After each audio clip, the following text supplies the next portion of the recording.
le pardon de la reine Anne. Mona, demain c'est l'aube douloureuse. Demain je m'en irai sur la route poudreuse, et la lande et l'enclos plein d'ombre et le palu qui s'ouvre au vol lassé de la brune macreuse, et ta bouche et tes yeux, je ne les verrai plus. Je ne les verrai plus, Mona, douce lumière. Ta bouche est comparable à la rose trémière. Les abeilles prendraient tes yeux pour de jasmin. Mais les temps sont passés de ma vigueur première, et l'aiguillon trop lourd s'échappe de mes mains. Regarde, dans un corps débile une âme veule. Voilà ce qu'elle a fait de moi, la bonne aïeule. La terre, qui jadis gonflait mon bras puissant, tous ses sucs sont taris. La terre est morte, et seule, la ville fait au sien des muscles et du sang. À la ville, du moins, tout travail vaut salaire. Et si le grain qu'on sème est un grain de colère, les paysans sont là de peiner son profit. En vain, ils ont crié vers toi. Dieu, tu t'es l'air. Le vieux sol maternel ne nourrit plus ses fils.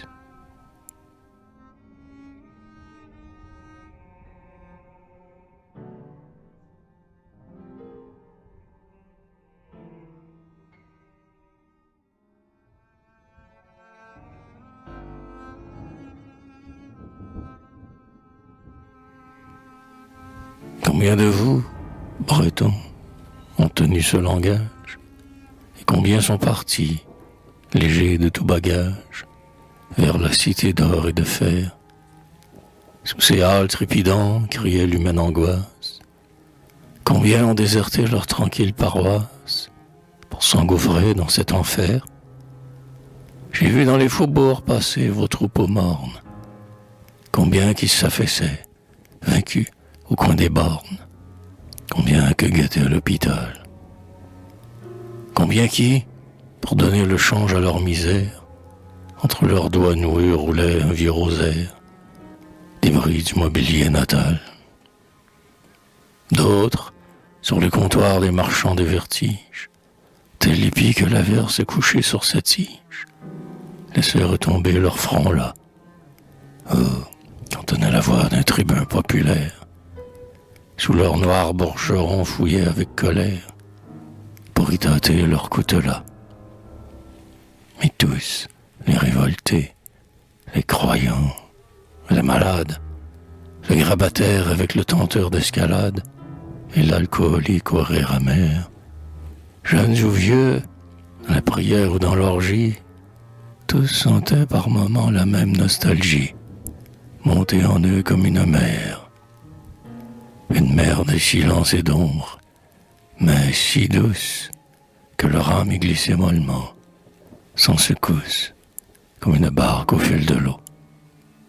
Mer étrange, sans un remous, sans une lame, qui ne troublait le battement d'aucune rame, qui ne mirait aucun falot.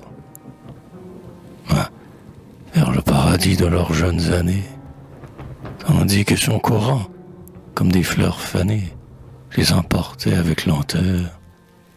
Dieu ciel et bleu, et doux paysages lunaires, qui traversaient les yeux de ces visionnaires, au fil du flot évocateur. Des toits gris se massaient dans l'ombre, un clocher svelte pointait. C'était le soir, un soir du pays celte, plein de langueur et d'abandon. Cette heure ineffable entre toutes les heures, où les vierges de braise regagnent leur demeure et s'en reviennent du pardon. Au rythme lent d'une très vieille cantilène, elles passaient, embaumant l'air de leur haleine, le long des genêts épineux. Et, de voir onduler leur coiffe de batiste, un biniou lointain, mystérieux et triste, tout bas se lamentait en eux.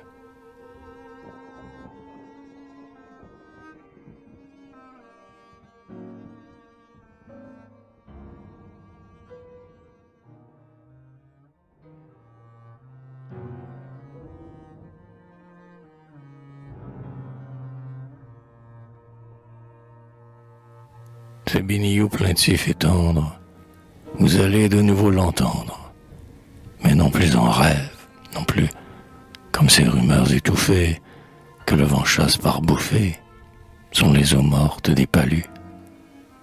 Aux parias de la grande ville, ployés sous un labeur servile, dans les usines des faubourgs, terrassiers, chauffeurs, mercenaires, qui, dans les halles pleines de tonnerre, tangués comme des bateaux lourds, c'est dans l'aube d'un gai dimanche qu'elle va monter, claire et franche, la voix du magique instrument, la voix au troublant sortilège, dont les trilles et les arpèges pleurent et rient éperdument. Levez-vous, c'est aujourd'hui fête, aux fronts courbés par la défaite, aux cœurs abreuvés de dégoût, puisque, arrivé à votre bagne, vous n'alliez pas à la Bretagne. La Bretagne est venue à vous. Sur ce sol chanté par vos bardes, les binious et les bombardes peuvent s'en donner à plein cœur.